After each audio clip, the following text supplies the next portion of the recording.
All right, Bangkok, Thailand, Sunday, July 16th. And this is my first viewing of a CBD cannabis coffee dispense machine in my life. And looks like it's a little over $1.50. You get yourself some cannabis coffee. I'm here in Bangkok, Thailand, and it's a Sunday. And I do. That's what happens when you're in your 60s. I guess 30 years ago, 35, 40 years ago, probably be waking up with a headache. But now my day consists of work, and when I'm not working, it consists of, on the weekends, going for walks, doing a little shopping. Sunday morning, like today, went to church at Holy Redeemer, where I thoroughly enjoy myself, and then I go for a walk in the park, grab a early dinner, go for another walk, and generally call it a night. That's how it goes down. But one of the things I especially like about Thailand, and Bangkok in particular, are the dedication to the parks. They've got a great park system here, and I thoroughly enjoy it. So today, the big treat is to go to Benjakitti Park, which is right down from where I stay, at the Landmark. And this park's got kind of an interesting history. Dates back to the old Tobacco Authority land, I believe. And Benjakitti, there it is right here, Benjakitti Park. And it's in the Klong Toi district of Bangkok. And it opened, if memory serves, in like '92. And it was it's next to the convention center, which is way over there on the far left-hand side of the park. But it's next to I think it's called the Queen Circuit National Convention Center. And you can get here by way, it's at the end of Nana Road, or you can get here on the Sukhumvit MRT or the ASUK BTS. And like I said, this land used to be owned by the Tobacco Authority back in the day. And it's got a beautiful walkway up top here, the promenade that you can walk all over at night, all lit up like a Christmas tree. And it's really pretty. What else do I know about this place? Huge pond in the middle. It's got, I think, the largest atrium in the middle of it in all of Thailand, where they have special events and concerts and whatnot. It's actually kind of nice. It was named after, this park was commemorated from I think it was Queen Circuit. When she turned 60, it was the fifth cycle, I think they call it. And so it was called Benjakitti, and then she renamed it in 2004 Benjakitti, is my understanding. And Benjakitti means fifth cycle in Thai. And so there's a big statue in the middle of this park. Pathamthani Pond, there's a big statue or symbol commemorating the Queen. On the southwest corner of this park, it connects to Lumpini, which is located way on the other side of those new buildings that are going up. So that's about the extent of my my knowledge. There's a big water stage in the middle of this thing. Like I say, this is owned by the old Tobacco Authority. And it's been reclaimed and put to more productive use. And so folks come out here and jog and bike and walk around and exercise. There's a basketball and soccer field over to the left over there.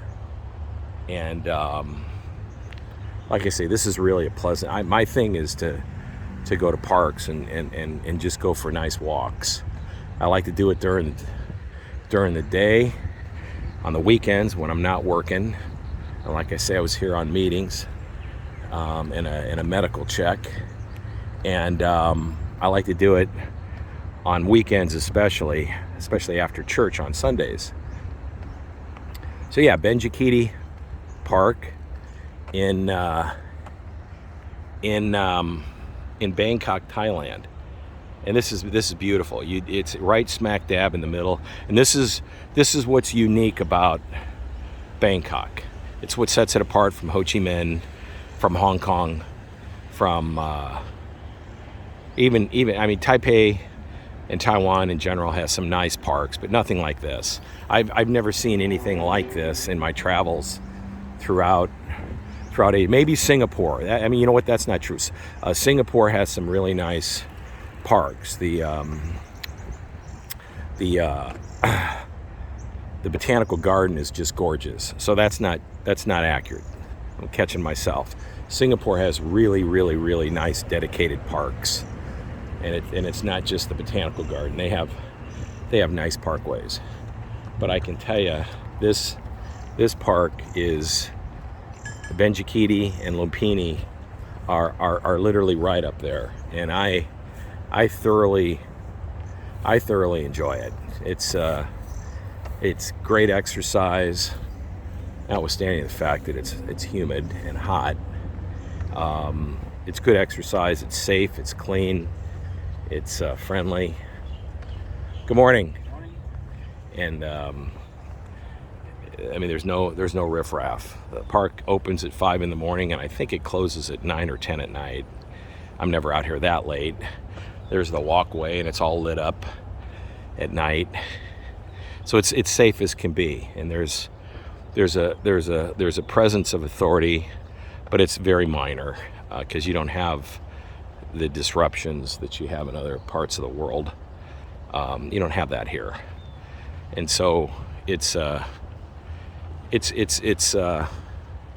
thoroughly enjoyable.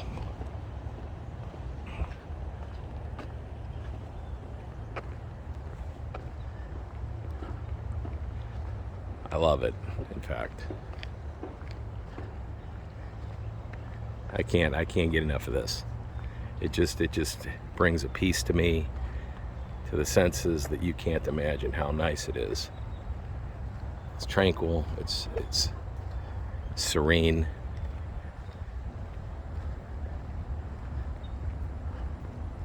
And I thoroughly love it. You know, it's interesting. I'm staying at the Landmark Hotel, and I had something happen last night that was brings context to some things. Had a busy week filled with a lot of pressure and drama, and always, for the most part, work related. And so I was up at the club level and enjoying a beverage, and there's this gentleman sitting literally next to me, table over, and I could tell he was really he was really sad. And so he started talking to me just about Bangkok, and I guess he'd never been here. And making a long story short, we got on the subject of the accommodative medical facilities, and he asked me if I had any experience at Bumrumgrad. I said, yeah, as a matter of fact, I do. and I went through, the various, on a macro level, without getting too personal, the the services that I've had the experience of undertaking at Bumrungrad, and they've all been very, very good, from dental to heart checks to blood work. I mean, I had a serious procedure, or a relatively serious procedure, I don't know, 10 years ago. I had a stent put in, and so Widowmaker, and so I on a macro level went through that, and I could tell he was somewhat uplifted by my statements, and so I could tell there was something on his mind, and so I didn't inquire. I didn't want to get a sticky beak into people's personal care, but he kept asking me about the quality of the care, and I said, look, I can just tell you that it's been a really, really great experience for me. Now, granted,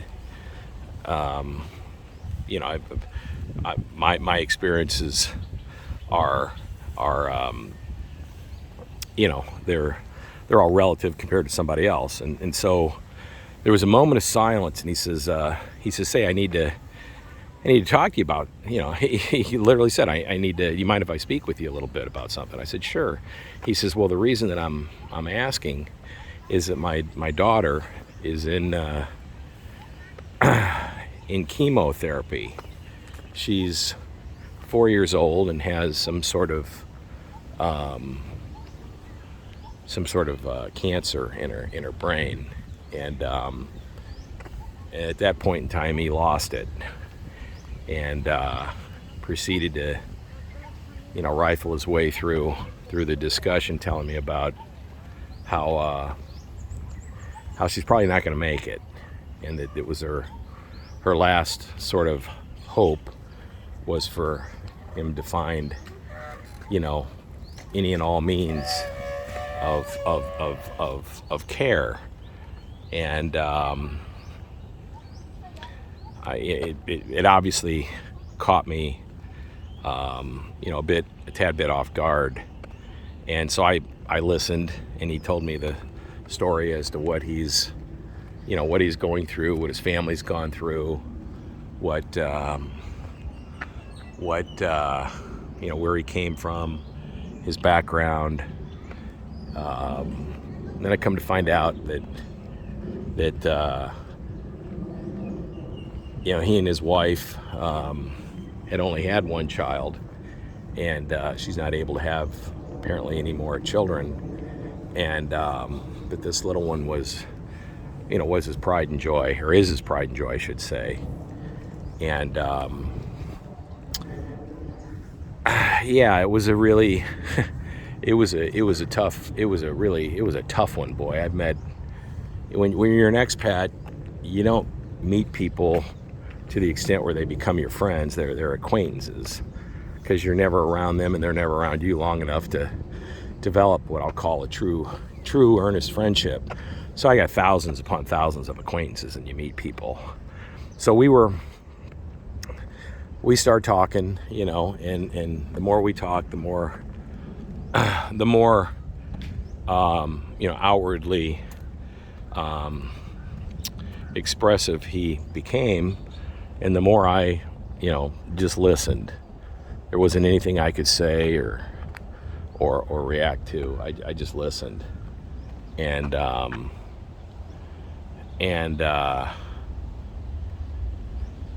so it was about a good 45 minutes that he spoke without any sense of interruption at all, on my part. And he told me all the stories of her birthdays, all four of them, and her friends, and where they were from, and how he met his wife, and the upbringing of his childhood and his wife's childhood, and how they grew up together, and how they really didn't like one another when they were younger. And oh, by the way, he was from Germany, and his English was very good. And it's good because my German, I don't speak but maybe 2 words of German. So we had a really nice exchange of conversation, and through it all, he went from silence to speaking to me, to tears, to more tears, to calmness, to a peace, to a settlement. And at the end of it, when he finished what he had to say, he looked at me and reached over and shook my hand, and said, it was basically extended the fact that it was a pleasure to have somebody to speak with, because he was out here all alone. So tonight I said, well, look, I'm sure you've got your hands full, rightfully so. His wife has night duty, he has day duty, and he's, of course, tattered and torn. So make a long story short, we agreed that if circumstances are such that I'll take him to Sri Trot and have a little Thai dinner tonight. Says he hasn't had anything he can't eat, and upset, and would really like to just have a little break, and ask if he could bring his wife. And I said, sure, absolutely, it'd be my pleasure. And so they're going to try and break away for a couple hours, and I said, look, you've got your hands full. Absolutely, positively understand if you need to bag out, no problem, but I want to be as accommodative as possible. And if there's anything that I can do, I don't have any experience as far as what he's going through, and so it doesn't really matter if I could, I felt like if I could lend a helping hand or be accommodative just by listening or whatever, I'm glad to do it. But it did strike a chord with me, and that is that really life is really, really short when it all comes down to it, and you never know who you're sitting next to, or who you're speaking with, or who's speaking with you, or what their circumstances may be, or what their backgrounds are, what life events have either happened to them or are happening or going to happen. And this guy clearly has been told that his daughter's not going to make it, and so it caught me. And I've had a number of these things happen through the years, as I'm sure other folks have, that you catch yourself, and these are like lifelong learning moments if you don't let them fleet away. Graduation time for the youngsters. And so it was it's one of those, wow, I think I have problems or an issue or something that I'm struggling with. And it doesn't mean that I'm not, just like other people, but it does mean that, somewhere out there, somebody's got it a hell of a lot worse than I do. And it sure brought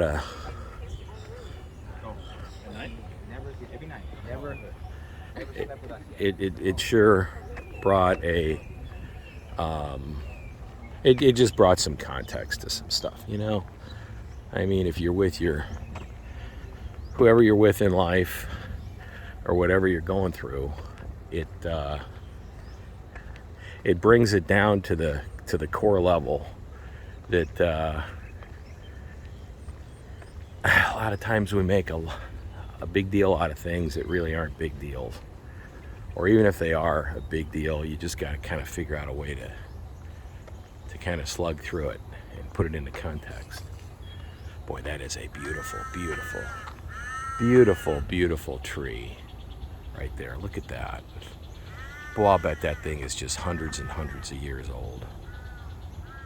So yeah, so what I'm rattling on about here is that, you know what, take time to smell the roses, because one of these days they're going to be on top of you, and if you don't do it, you'll be sorry when you get older, because you won't be in a position to do it.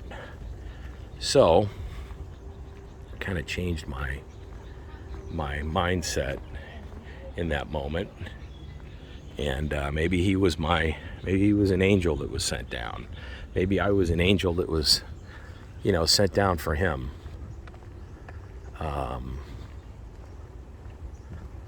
Schmidt was his last name. Schmidt. Carl Schmidt, spelled with a K. Carl Schmidt. Elda was his wife's name. Elda and Carl and Elda Schmidt. From I can't. I'm trying to remember where in Germany he said they were from.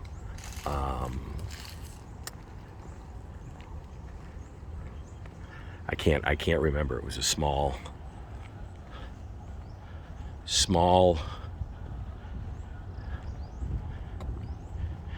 town, about, I think he said like 80 kilometers, 90 kilometers from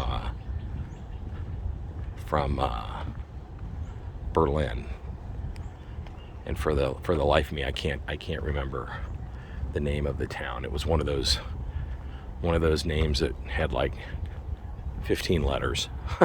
So I can't, if I did remember it, I wouldn't be able to pronounce it. But really nice gentleman. So I'm looking forward to meeting his wife, perhaps. I said some prayers this morning for his daughter, and at church at Holy Redeemer, and it was I pray that that God's graces bring some peace to this gentleman and his wife and the little one, because boy, what a terrible, I could not imagine the pain that would entail. I could not relate, because I've never been through something like that. So, you know what, this morning's walk a little more meaningful. I have the privilege, by God's graces, of being able to go out and go for a walk in a park and have a mind that isn't filled with that type of pain. And others out there in life do. And so I hope that God grants me the wisdom that if I am in a position ever like that, or with similar pain, that I have somebody that I can talk to, that I can just have a 45-minute interlude with, that's willing to just listen. And it was interesting, because I had never met this gentleman before, and I could tell he was in a somber state, and didn't want to by any stretch interrupt him, and didn't want to get nosy, but he started speaking with me. And so the bottom line is, you never know who you're around, or the circumstances that they're living with. So I probably got more out of it than, or as much as he did, because it sure taught me another lesson at 63, of all things. And you never stop learning if everything is an opportunity. And so yeah, Carl Schmidt. And I hope, like I say, my prayers this morning were for he and his family. And I think he felt somewhat better about my opinion of Bumrungrad, which is, I mean, for those of you out there that are in need of great medical care and I'm based internationally, so it's convenient for me. But you'd be hard pressed to find a more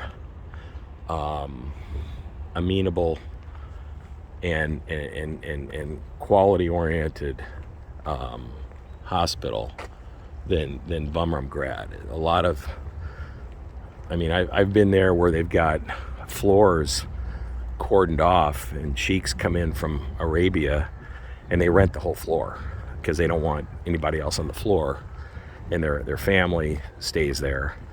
And the quality of the care, the doctors, in fact, my doctor, cardiologist, was head of Johns Hopkins in university, came home because of head of cardiology rather at Johns Hopkins. He came home to be with his ailing parents who have since passed.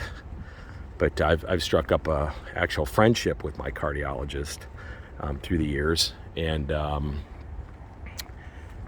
Dr. Fisut, and great guy, trust him wholeheartedly, and am in great care. In fact, I just went in for my cardiology exam, and it was excellent. Stress test next year, but he's proud of me. I lost 12 kilos, and so I'm following his instructions to a T, and he's paying some dividends, and I feel a lot better. I got a lot more energy, and cut the sugar and the carbs, and trying to get out and walk a little bit. I used to love to run. I just don't run anymore, and knees in the back and whatnot, old age. But so anyway, so you know what? He was, I think, his angst was somewhat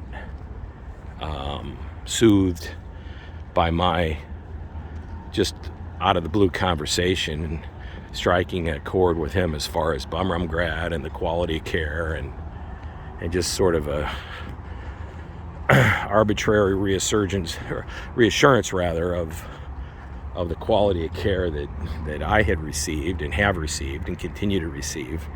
And so he was equally impressed, but didn't know how to take it because it was his first time there. And I asked him, I said, well, how did you find out about it? And he said, well, in Germany, the care that he was receiving, he felt wasn't up to par for whatever reason, and he felt a little bit dissatisfied with the level of attention. And he's a private business owner and had the means, and so he sought out where to go. And apparently he looked at Mayo Clinic, he looked at a couple of other places in the world, and settled on Bumrungrad. And so he and his daughter and his wife came here on a medical vacation, and she's been here apparently for, I guess she's gonna be here for 3 months or 4 months. And it's without going into detail, it's a sad situation, and I won't go into the detail that he told me about, but yeah, it's not good. And so he's opting for, as he called it, I'll use his words, the last sort of ditch effort. And it was heartbreaking. I don't know how else to put it. It was a heartbreaking it was a heartbreaking discussion. So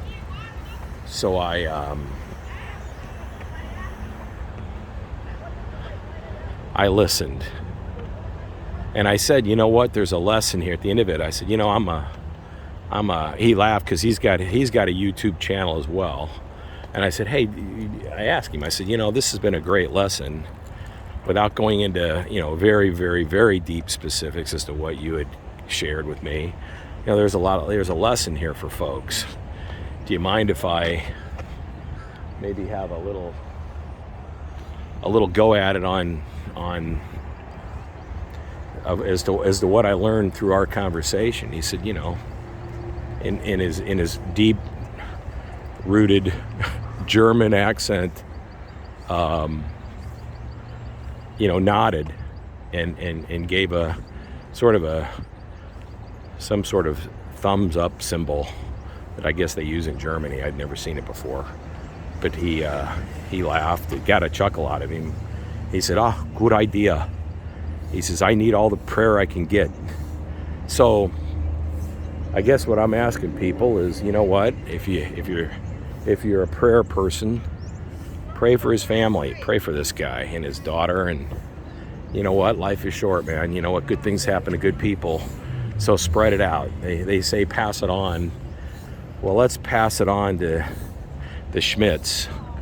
And you know, maybe, you know what? Miracles do happen. And so that's the intent of me putting it out here. Is a world, whoever listens to this, take a couple of seconds and just say a prayer. I've never met his wife, and I've never met his daughter. And like I say, I don't know this gentleman. He's a new acquaintance, and for all I know, I may never see him again.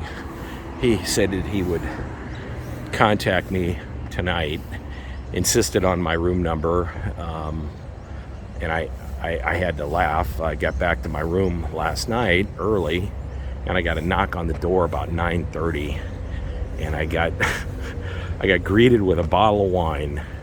Now, I don't need a bottle of wine, but with a little card that said, you know, with a little card and just said, "Best regards, Carl." And it literally made me tear up, because I didn't do anything special. I sat there and listened, and yeah, so I'm getting a little choked up now, because how do you ferret things like that out in life? That things like that just happen to you. I mean, here I am on business. I've got some acquaintances here that I've met in Bangkok, but for the most part, here on my own, as I am throughout Asia. The little family I have is back in Arizona, my wife, and so how do you ferret that out? That you go from sitting down, having an uneventful, uneventful time up in the club level, to, in the matter of an hour, having an introspective discussion that leads to, personal discussion that leads to a lot of introspective contextual thought. And so it's interesting, very interesting. Sawadi Kap. So that's what I mean. They have nice little guards around here, and they don't bother anybody. Nobody bothers the park, and it's nice and civilized. Beautiful view of the Bangkok skyline. You'd never guess that you're in the middle of Bangkok. And this park, Benjakitti, is connected to Lumpini. So anyway, look, you know what? A 35-minute diatribe here in Benjakitti Park, but it's more than just a park. It's peaceful. It's harmony. It's relaxing.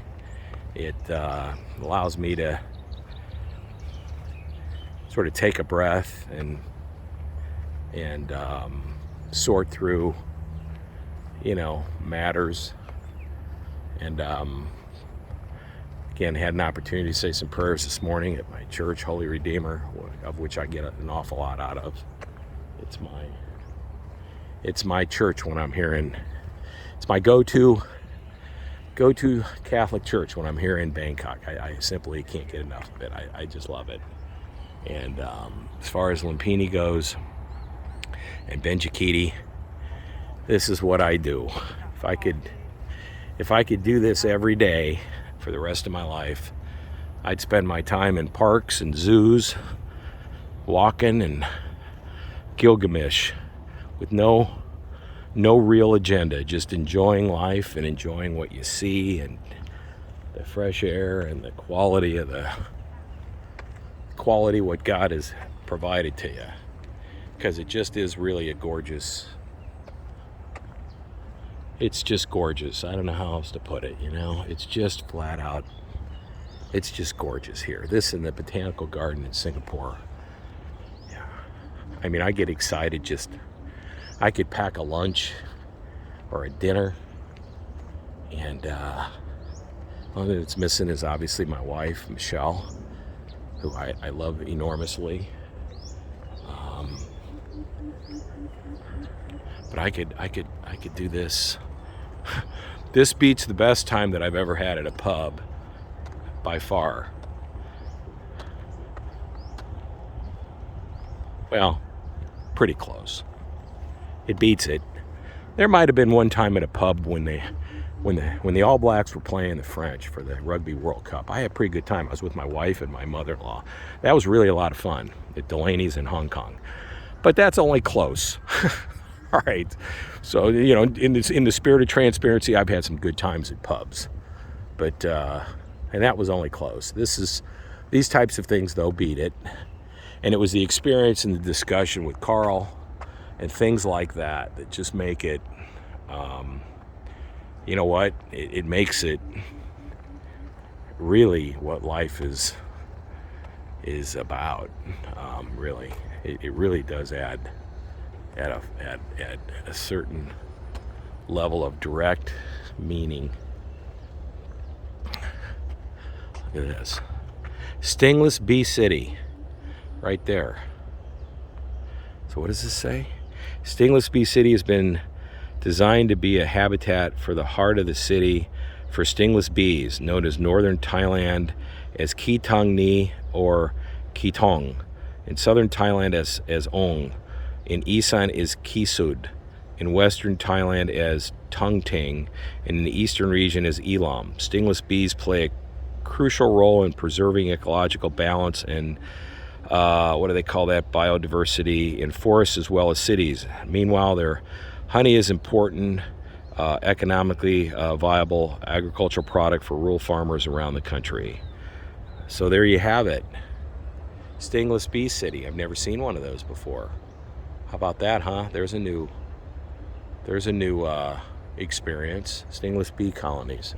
There's one over here as well. I was wondering what those were. How about that? Another learning. At either rate, when in Bangkok, highly recommend Benjakitti. Stroll with your loved one or yourself, then connect over to Lumpini Park. And if you need a good checkup or dental care, you could do a lot worse than Bumrumgrad, one of the best hospitals in the world. And if you're of the Inkling and Catholic or non-Catholic, check out Holy Redeemer, great church, in my top 3. In the places I've been, all churches are in my top 3, but this one is, I guess, front and center. And then, you know what? If you have a chance, and you're sitting next to somebody, and they introduce themselves, you never know what their circumstances are. So take a minute and just slow down and extend a greeting, and you never know what may come out of it. You never know what may evolve. So that's the lesson I got, and it made this trip far more productive for me than what we accomplished on business, which was a lot. But I sure got a lot out of the discussion with Carl Schmidt, and looking forward to meeting his wife sad about the circumstances, but if I can brighten their day with a dinner or a drink or just a hug, you know what, the privilege would be on my side. Life is short, so world, if you can, say some prayers and pass it on. Bye-bye.